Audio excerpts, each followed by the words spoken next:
ఆ pre climax ని climax అంటాడు, అదే ప్రాబ్లం. అదేలాగా హౌ ఇట్ ఇస్ పాసిబుల్? రాకాస ఈ సినిమా ఎలా ఉందంటే, ఈ సినిమాకున్న బిగ్గెస్ట్ మైనస్ క్లైమాక్స్.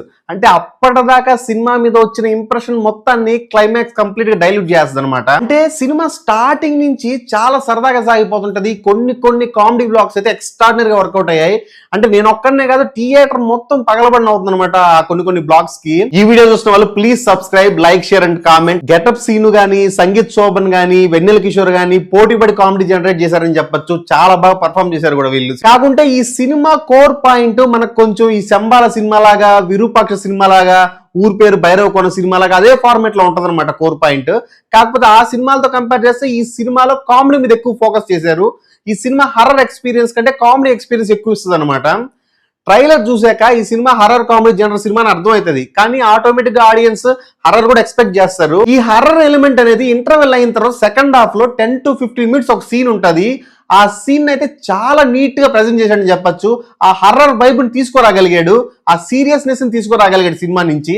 కాకపోతే దాన్ని మెయింటైన్ చేయలేదన్నమాట. ఆ 10 to 15 minutes తర్వాత సినిమా కామెడీ వేలోకి వచ్చేస్తుంది. ఆ హర్రర్ వైబ్ ని ఇంకొంచెం క్యారీ చేయాల్సిన సినిమాలో అప్పుడు ఆ హర్రర్ అనే ఎలిమెంట్ కూడా ఒక జస్టిఫికేషన్ వచ్చేది మూవీలో.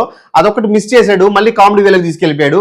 కామెడీ వేలోకి తీసుకెళ్ళినంత మాత్రం మనం ఏమి డిసప్పాయింట్ అవ్వము, ఎందుకంటే ఆ కామెడీ చాలా ఆర్గానిక్ గా, చాలా న్యాచురల్ గా, చాలా బాగుంటది. ఏదో క్రింజ్ కామెడీ లాగా, ఫోర్స్డ్ కామెడీ లాగా అనిపించదు.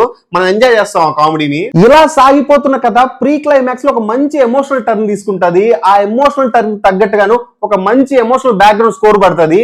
చాలా హార్ట్ టచింగ్ అనిపిస్తుంది ఆ సీన్, చాలా ఇంప్రెస్ చేస్తుంది కూడా.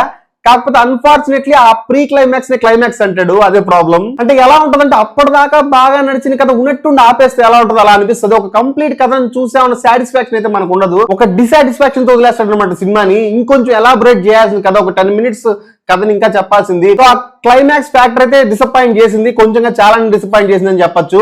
ఒక ఎక్స్ట్రాడినరీ ఛాన్స్ మిస్ చేసుకుందని చెప్పొచ్చు ఈ మూవీ ఆ క్లైమాక్స్ తో. క్లైమాక్స్ తప్ప ఇంకెక్కడ సినిమా మీద ఎలాంటి కంప్లైంట్స్ రావు, చూసినంతసేపు బాగానే ఉంటుంది సినిమా, చాలా బాగా ఎంటర్టైన్ చేస్తుంది కూడా. నాకైతే మన వాళ్ళు తీసిన హర్రర్ కామెడీస్ లో బెస్ట్ హర్రర్ కామెడీ అనిపించింది, ఎందుకంటే కామెడీని చాలా బాగా డెలివర్ చేశారు. ప్రతి డైలాగ్ లో కామెడీని జనరేట్ చేయగలిగారు, ప్రతి సీన్ లో కామెడీని బాగా రాసుకోగలిగారు. ఎక్కువ హర్రర్ ఎక్స్పెక్ట్ చేయకుండా జస్ట్ కామెడీని ఎంజాయ్ చేయాలి అనుకుంటే ఈ సినిమాకి వెళ్ళొచ్చు.